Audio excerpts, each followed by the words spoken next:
In this video, I'm going to show you the modular approach to making, in this case, some robot thumbnails.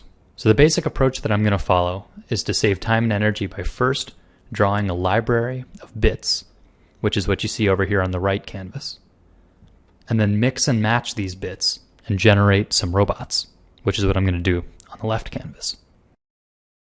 When I was a kid, I loved playing with Legos. Somehow using those prefabricated little chunks just really sped up the process of getting my own designs into something that was tangible. And when I got into the game industry, I found out that essentially this same technique is used all the time with 3D models, where artists will make some reusable bits, and then they'll combine these bits in various ways into different types of 3D models. So the canvas I've created here is a collection of robot legs, heads, body pieces, and then a bunch of little bits like cannons and machine guns and bullet straps. I'll try mixing and matching these pieces and we'll see what I come up with. So with the Move tool active, I'm using the Control key to select each of these layers. That way I don't have to worry about using the layer palette. Each of these objects on the bits canvas is in fact on its own layer. So I'll start with a set of legs and drag it over into my actual canvas. And then using the free transform, I'll mess with them a little bit to change the silhouette. Now I'm going to pick a body type. I'll go with this round one.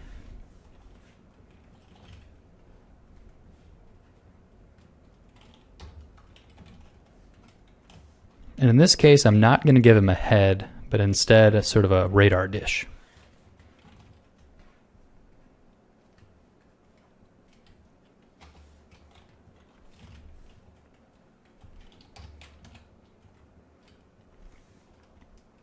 And now it's time to add some little doodads.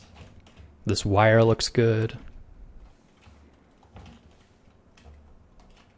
And maybe this little box with antennas on it.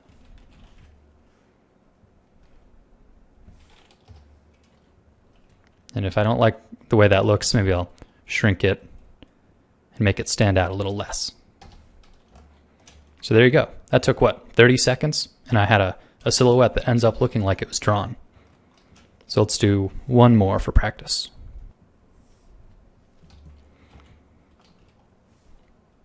And other than just saving you time, this is actually good for consistency reasons as well.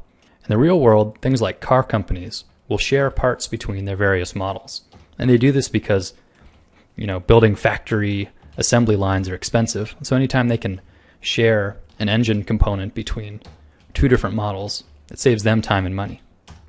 So if you were tasked with designing some robot minions for some villain, it's likely that he would probably save time and money by sharing maybe legs or sharing an arm module between his various robot minions. But ultimately, saving the time is really nice as well. So in this case, if I want to make this shoulder be behind the body, I'm going to actually erase a little bit. So I'm not simply building, I'm drawing and erasing when I need to. But the goal is to do as much building as I can.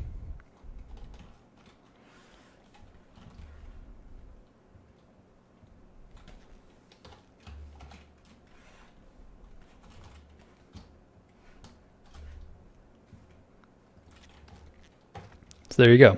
Maybe another minute and a half to build a second pretty detailed silhouette of a robot. So you could do this for an hour and you'd end up with a huge sheet. So as a concept artist, your responsibility is to think of new solutions to visual problems. And now this isn't always just designing the next robot.